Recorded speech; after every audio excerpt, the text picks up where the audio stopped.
god! Look at this shit! A few moments later. Gun-wielding vandals opened fire on power substations. A gunfire attack on electric substations left people in Moore County without power for days. The person that done this, or the persons, knew exactly what they were doing. Hold up. I know what you just saw is confusing, but I promise these two events are related. Let me tell you a story. Here's me finishing exploding my watermelon on stream, with watermelon juice all over my floors, walls, and my computer. But then, it all goes dark. As I sit in the solitude of darkness and regret my decisions, I get the first round of texts from the energy company. Notice the causation being equipment damage. Naturally, me and the boys started talking about what happened and the rumors started to spread. A local news outlet reported the power substations were shot up, followed by the subsequent looting of the local Walmart, giving us our first look into the situation. The next morning comes and we're still without power. This raises three main questions in my mind. 1, who did this? 2, why did they do this? And 3, what are the implications of a power grid attack like this? Literally, Mr. Beast is right down the road. Imagine if this shit happened near him. Let's dive into these questions. For number 1, here's the most recent broadcast reporting on the situation. So far, no one has been held responsible, and details on the investigation have been slim. At the time of this recording, almost 5 months later, still nobody has been held responsible. But we're gonna come back to this. So for now, let's start looking at the motives. This is where shit gets wild. Our first theory is from the initial police report, the looting of stores such as Walmart during the initial outage. Our second lead is connected to a drag show which was happening downtown on the same night of the attack, where there were already hundreds of protesters trying to shut down the event. And lastly, as further investigated by the FBI, it's a domestic terrorist attack. For the looting, let me paint a picture. The chief financial officer of Target went on record saying they had $400 million in losses in 2022 alone. That is Target. We're talking about Walmart, the place notorious for robbing and Black Friday craziness. Now let's take it a step further. The lights go out, it's already nighttime, and you probably can't even see in front of your damn face. How do you get caught? I literally can't understand how they fumbled this hard. After thinking a little harder, the likelihood these Gun-wielding vandals drew up the elaborate plan to simultaneously rob the Walmart right after the buddies shot the generator is slim, especially since they got caught. To me, this was just a coincidence of Walmart goers shooting their shot, only to airball right in front of the crowd. Motive 1 closed. This attack, the power going out, it all took place about 40 minutes into a drag show that drew protests in Southern Pines on Saturday night. For our second motive, we're going to be looking at connections between the drag show and the protesters who wanted the event shut down. When you start looking weeks prior, protests and already disgruntled institutions have made their opinion very clear. Yeah, WRAL obtained a letter sent to parents from Calvary Christian School that reads, quote, "The LGBTQ forces are coming to Southern Pines and they are after our children." Sandhills Pride was already evaluating safety concerns for the Downtown Divas show due to the fact that they could face opposition from the Proud Boys, whose members disrupted a drag event in nearby Sanford last month. So I don't want to bring any additional attention to a group like this. I'm just going to leave it at one point. The Proud Boys is a club that only men can join, that dress up in special outfits. They have clubhouse meetings that only their allies can come to. And to top it all off, their name is very similar to Pride. No, wait, it's not what you think. This is a big misunderstanding. You've got to believe me. Listen, I am telling you, you better listen to me, SpongeBob. You like drag show. Please don't you, Squidward.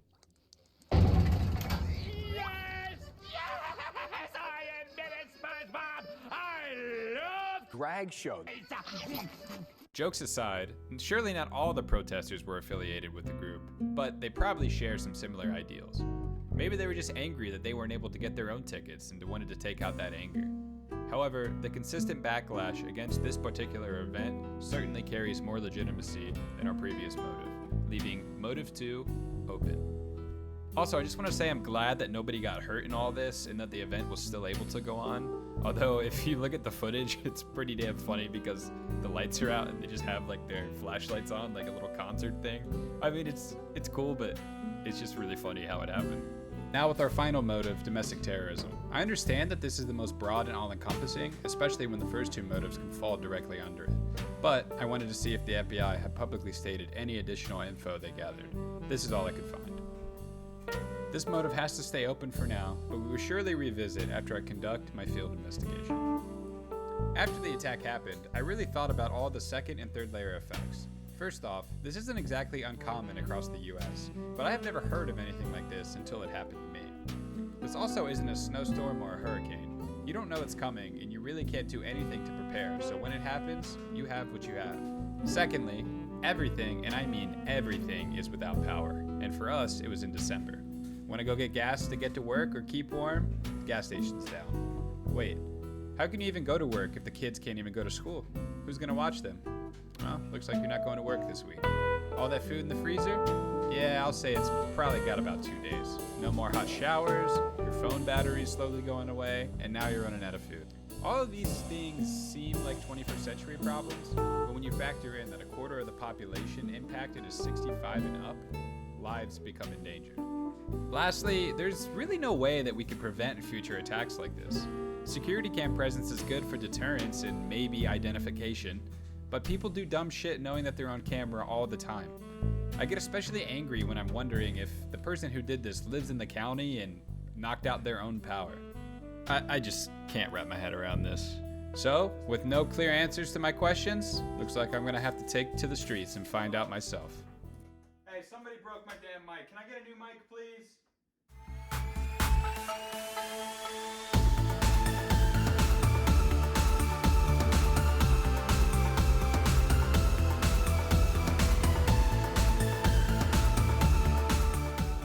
I opened the freezer to get the whiskey, and the whiskey was a little warm, so I figured something was wrong. And that's about all I recall. I think it was domestic terrorists trying to get to our water supplies and pollute it. Didn't want the whiskey to stay warm, so it had to get taken care of. You know what I mean? Well, I would definitely say it wasn't the Walmart. You can just rob it during the day, just go through the self-checkout. That's a good question, but I would probably enact a law. I mean, really anything can be used to hurt somebody or inflict some damage. So, I mean, instead of citizens arrest, if they see something fishy, they would be authorized to stop it by any means necessary. Kind of like Florida. Yeah, kind of like Florida. Just run them over with your car, sick your dog on them. I don't know. I mean, I guess that's just kind of a thing about the city. So you think a stick is probably the most useful weapon? I mean, I'd say it's pretty versatile. You can get a big one and poke somebody from far away. Or It happened here, and we were out for like 2.5 days. Like around 2.5 days. Were you at home when it happened? Yes. Oh, damn. You don't think it was the drag show? No. You don't think people would do that? That was just a cover-up. Oh. Just to point the blame. Okay. But I think the blame goes on the government. I think it's the U.S. government that's doing it. Do you think that leads into any other events that have happened since then? Oh, yeah.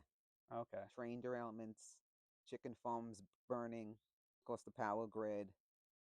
Just things that haven't happened in hundreds of years. All of a sudden, within the last 6 months? 6 months, everything is coming out.